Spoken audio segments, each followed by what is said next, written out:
Katatapos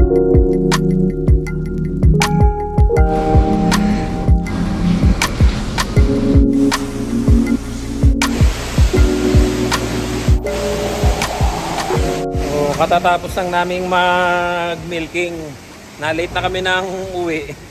Kasi si boss nakatambay dito kanina. Then nakikipagkwentuhan. Nung mga nakaraang araw, nabanggit niya na plano niyang ibenta tong buong farm. So nakakapanghinayang, 'di ba? Kasi nagagandaan ako dito sa farm na to eh. Unang-una, malapit sa lahat. Malapit kami sa Costco, malapit kami sa Superstore, malapit as in malapit sa lahat. Kung pupunta ako ng Vancouver, napakalapit lang, 1 oras lang. Kaya lang, sabi nga niya, ang laki doon ng binabayaran niyang tax dito sa lawak nitong farm na to. Actually, hindi lang ito yung farm niya dito, napakaraming farm niya diyan sa paligid. Even doon sa tabi ng Highway 1, may farm pa din siya. Eh sabi niya, plano niyang ibenta lahat ito at magtayo na lang ng panibagong farm doon sa Vanderhoof. Malapit siya sa Alberta. Kasi may isang malawak pa siya doong farm, mas malaki pa yung lupa niya doon kaysa dito. And then sabi niya, binibiro niya ako, kung lilipat ba ako doon, sasama ka? Sabi niya sa akin gano'n. Sabi ko, oo, sasama ako. Siyempre, oo lang tayo ng oo. Kasi yung mga kapatid ni boss, yung iba dito, may mga dairy farm din. And then sa Alberta, meron siyang kapatid na merong katayan ng baboy. Kaya dinadalang kami dito ng mga karne ng baboy. Ayan, may mga stock pa ako dyan, karne ng baboy. Tapos yung tatay ni boss, ayan, dyan lang sa kanto, ang bahay. So dinadalang kami ng gulay, ng egg. No, minsan kadadala lang, kaya ang dami ko pang stock ng egg. At saka ng baboy. And then ngayon, habang nakikipagkwentuhan, sabi niya sa akin, marami ka pa bang stock ng beef, ng ground beef? Or ano, kasi punong-puno daw yung freezer doon. So sabi niya sa akin, bumalik ka ngayon. Sabi ko, kakain lang muna ako, babalik ako dyan. Sabi niya, hakutin mo ng hakutin yung mga baka doon.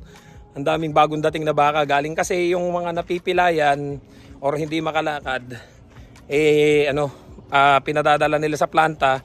So pagbalik nun dito, wrap na. Yung mga isang pack na gano'n, maliliit. Yung pinapakita ko nga sa inyo.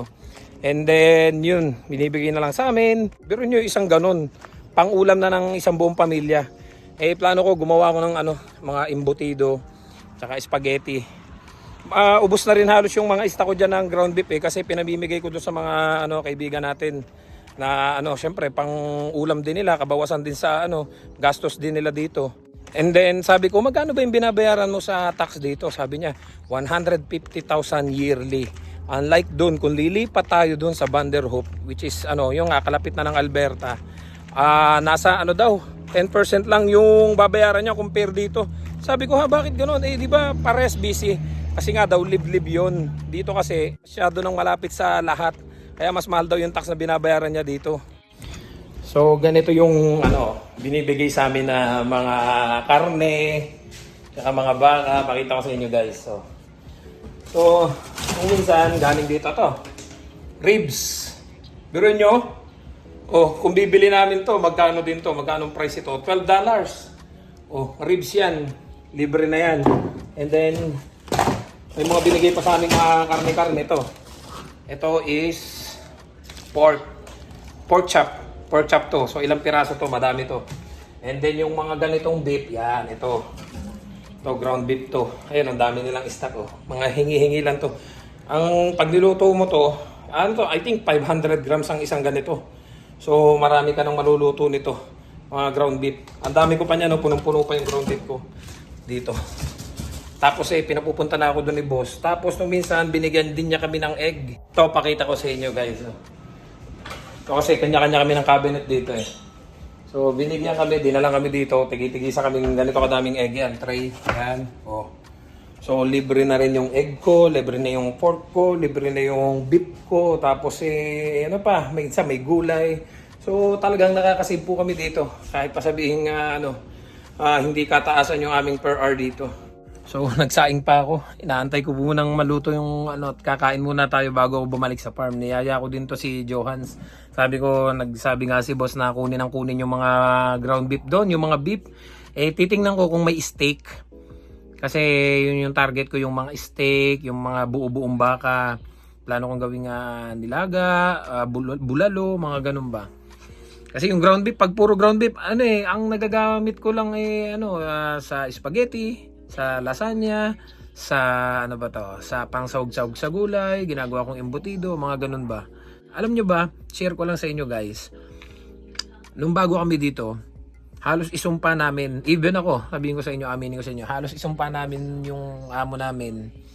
Tapos nakakaisip din kami na lumipat, umalis, kasi talagang yung pagtrato sa amin, feeling namin di tama. Yung parang lagi kaming minamaliit, parang alam mo yung laging nakakapagsalita ng hindi maganda, parang nakaka-stress na, parang pinagmumukha kang tanga sa kahit alam mo na yung trabaho, parang ganon.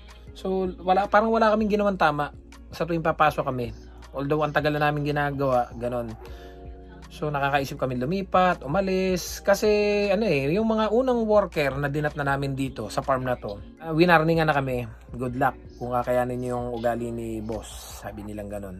Pero may isa lagi silang pinapaalala na kahit naman daw ganon, pagdating naman daw sa pag-apply mo ng PR, so suportahan ka niya.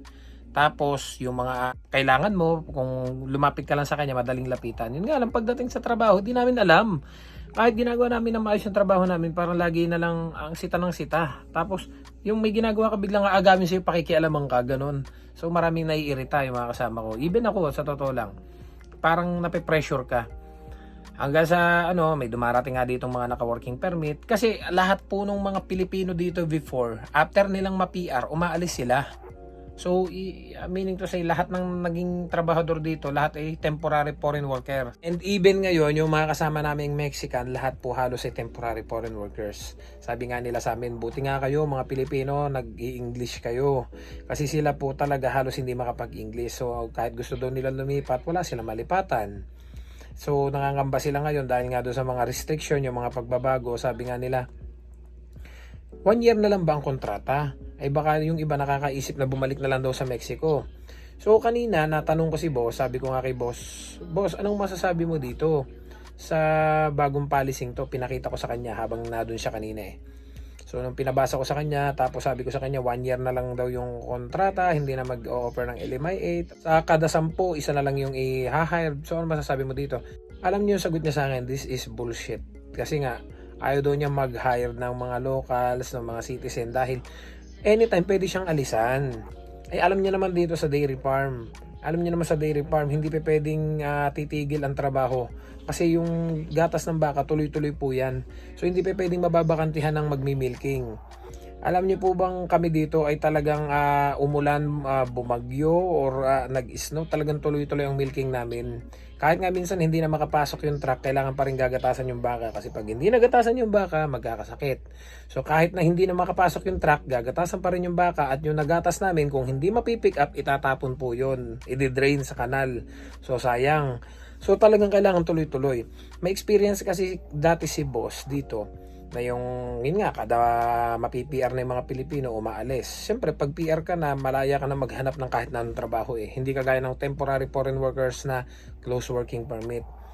So, may experience siya na may mga dati pinapasok na Pinoy, may huli nga naming nakasamang Pinoy na ipinasok dito. Paglabas ng working permit, umalis, naghanap ng ibang trabaho. So, may mga bad experience din siya sa mga Pilipino. Kaya siguro nadala at napasukan tayo ng Meksikano. Ngayon, ito na. Nung mga time na ganun nga, Mexican na yung mga hinire niya at parang kami na yung hulas na Pilipino na hinire niya dito eh. Hindi na ulitan eh. Dahil nga nadala, feeling ko siguro, yun na lang iniisip ko, siguro nadala to, siguro iniisip niya. Kaya ganun yung pakikitungo niya sa atin, lalayasan din natin siya. Ilang paglabas ng working permit natin nung mga unang panahon na gano'n, na dito kami nung bago pa lang kami. Nakita naman niya na nagtiyaga kami hanggang sa natapos na yung working permit namin, talagang nadito pa rin kami. Kaya nga siguro naiisip niya na kapag mag-hire siya ng mga PR or citizen dito na anytime pwedeng alayasan yung trabaho, at the same time magbabayad siya ng mas malaki. Sabi nga niya, wala nang kikitain itong farm. Sabi niya gano'n, kaya nga foreign workers yung kinukuha niya. Sa totoo lang po, dito naman kahit papano, kahit mababa yung sahod, gaya nga nasabi ko sa inyo, ang dami namin nakukuha mga libre-libre. Tapos nitong huli pa, napansin namin, nag-iba na yung pakikitungo ni boss sa amin. Nag-start siya nung pumasok siya dito sa isang bodega ng mga tubig. Yung parang doon napunta yung stock ng tubig. Tapos may mga tangke doon, may mga pressure. Sumabog. As in, talagang bagsak yung buong bodega. So, natakot ako nung kasi nagmimilking kami that time. Pasilip-silip kami dito. Pagsabog ng bodega, kakikita lang namin labas-pasok siya doon. So parang ako naman, kahit naman gano'n yung parang lagi kaming binubulyawan, ganan. Siyempre, amo namin yan. Yun yung dahilan kaya kami nakapasok dito, kaya kami may hanap buhay. Kinabahan kami, hindi lang ako. Tapos nag-worry ako para sa kanya. Tapos alam niyo, nakita ko siya para kung sabi ko, ay salamat po at buhay pa yung amo namin. Sabi ko gano'n. Tapos nung nakikipagbiroan pa siya, sabi ko nga sa kanya, sabi ko, thanks to your guardian angel, niligtas ka. That is your second life. Sagot niya sa akin, hindi, third life ko na to.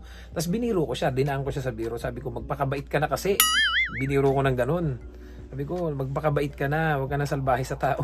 Sabi ko ganun. Alam niyo, start noon, hindi ko naman sinasabing siguro start noon, siguro mga 1-2 buwan. Ang bait na niya, lagi nang kumusta na kayo dyan, ganun. Tapos yun nga, sinabihan nga ako kanina na kuha ka ng ground beef dyan, kuha lang kayo dyan, sabi niya. Tapos ito nga po, tinanong ko siya kanina nung nakatambay siya doon, sabi ko, bebenta mo pa ba tong farm? Sabi niya, hindi na. Nagbago na daw isip niya kasi ang kikita lang daw ay yung bangko. Yung bangko lang daw ang kikita. Ay before po yan, naisipan niyang ibenta, binibiro ko siya. Sabi ko, magdagdag ka na lang dito ng extra income. Let's say, maglagay ka ng petting zoo. Sabi ko, yung ika nga pwedeng mag-tour yung ibang mga tao na pakakainin yung yung mga maliliit na baka, yung malalaking baka. Kasi may entrance fee para ipapasyal sila dito sa Ganda ng farm mo eh. Ang dami natutuwa ka ako. Yung mga iba na natutuwa na pag napunta sila dito para doon silang nagpa-farm tour. So sabi ko, singilan mo na lang ng entrance fee yung mga papasok dito. Kasi yung iba po, may mga napunta dito, nagpipicture-picture. Kaya sinabihan kami ni boss, kung may makikita kayo dito ang outsider, sawayin nyo. Picturean nyo yung plaka. Hindi basta-basta sila pwedeng pumasok dito. Kaya nga yung ibang subscriber po natin, bigla na lang napasok dito sa farm. Sabi ko nga po sa inyo, kung papasok po kayo dito, just make sure na kung ako ang hahanapin ninyo, may contact po tayo, nag-usap tayo. Kasi baka mamaya, pumasok kayo dito sa farm, si boss ang makakita sa inyo, sisitahin po kayo niya kasi this is private property. Hindi po kayo basta-basta pwedeng pumasok dito. Tsaka isa pa, may mga aso. Kaya sabi ko nga, kahit pa paano, alam niyo yung minsan napapaisip ako. Kasi gusto ko din namang mag-upgrade. If ever na alam nyo na, sabi ko, kaya lang napapaisip ako, alam niyo yung minsan talaga masasatisfied ka na lang sa sahod dahil mabait yung amo mo. Pero sabi nga nila, kailangan minsan kumawala ka sa comfort zone mo dahil para din naman sa yan, para to improve yourself. Kaya nga lang, alam niyo yung, syempre may edad na rin naman ako. Naisip ko parang, alam mo yung, kasi dito, alam mo yung, masaya ako eh. Tsaka may free akong gawin yung gusto kong gawin. Can you imagine that na? Tsaka makita ng employer na hinahayaan ako mag-video diyan sa loob ng farm. Parang yung vlog ko nga, umiikot na lang dito sa farm eh. Sabi nga niya, just iwasan mo lang talaga na mabidyohan yung mga baka na nadapa. Or yung mga parang, kasi baka daw isipin is animal cruelty. Sabi ko minsan iisip ko, dito nag-boom yung vlog ko eh. So kung ako'y papasok sa Superstore, Dollarama, so wala na. Parang patay na. Parang ika nga maghapon na ako nasa trabaho. Pag out ko sa gabi, wala na. Parang hindi ko na matututukan yung vlog ko. Yung pagbibigay ng information sa inyo, mga updates, sa mga nangyayari dito, sa mga rules. And sa totoo lang, malaking tulong din kasi yung free time ko dito. Ang dami ko natututunan dito. Sa pagpaprocess ng kung ano-ano, working permit, tourist visa, yung sarili kong visa. So, na-explore ko talaga siya. Kaya parang feeling ko, sabi ko, although mababa lang dito, sana sa mga susunod na panahon bigyan kami ng increase. Tapos yun nga ang isang napansin ko sa kanya. Nung sinabihan ko si boss boss, tulungan mo naman ako, gusto ko makuha yung family ko, sabi ko gano'n. Sabi niya, okay, pipirmahan ko lahat ng dapat pirmahan. Sabi ko, ha? Hindi ako nagdalawang salita. Pirma lang siya ng pirma nung nag-apply ako ng PR. Even nung nagbakasyon ako, sinabi ko, boss, magbabakasyon ako. Akin na. Sabi ko, boss, kailangan ko ng ID mo. Binigay niya. Kanya ito, ID, saan ba pipirmahan? Pinuntahan ko siya sa bahay niya. Napakabait pagdating sa kaya sabi ko, kahit pa paano, praise God, nagbago na yung niya sa amin, pagtrato. Hindi na kagaya dati. Kaya sabi ko nga, aminin ko, parang mahal ko na yung ang boss namin kasi nga, hindi na siya kagaya dati. And then, Yun nga, suportado kami sa lahat ng application namin dito. And then tinatanungan niya ako, what if dumating yung family mo dito, saan magtatrabaho? Sabi niya, sabihan mo ako, baka ipasok natin dito. Sabi ko, salamat po. Kasi sa totoo lang, at least may siguradong trabahong dadatnan. Kasi plano ko nga kung saan ko dyan ipapasok. Let's say Superstore, Costco, Dollarama, mga ganon. So kung may trabaho na siyang ino-offer, edi mas maganda kahit papano. Hindi kagaya ng ibang employer po na may mga nagme-message sa akin, Sir Perds, magbabakasyon ako, nakita ko yung vlog mo, kinukumpleto ko na yung requirements. Kaya lang yung employer ko ayaw magbigay ng ID. Ayaw niya magbigay ng ID, ayaw niyang pumirma doon sa Sir Perds, mag-apply ako ng PR application ko, ayaw niyang pumirma, ayaw ko suportahan. So marami po kasing employer dito na talagang bukod sa abusado na, yung iba ayaw pa kayong suportahan sa mga plano nyong gawin na pag-a-apply ng PR, pagbabakasyon. So kahit pa paano talaga nagpapasalamat ako na nakatagpo ako ng ganitong klase ng employer. Kuha tayo ng karton. Let's go! Vámonos! Muchachos! Let's go! Sinabihan ko na rin yung mga kasama ko, yung dalawang Meksikano at saka si Johan. Sabi ko, inupunta tayo doon ni boss, kuha daw tayo ng karne. Kukuha lang ako ng lalagyan dito sa sasakyan. Isama ko na rin sila para lahat kami may karne. Magsasakyan na kami kasi mabigat para hindi na kami maglalakad.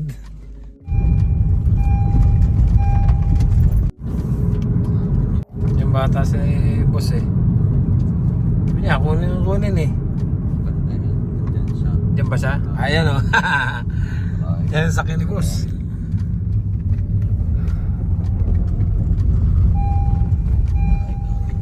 Sakyan ni boss. So, dito kami sa farm. Dito si boss. Dito yung sasakyan Saan? Hello sir. Baka nasan? Nandun yung Well, let's go. Mucho. Dami Mucho. Take it all. Yeah, Hepe said, no problemo. Yeah. Dito kabila.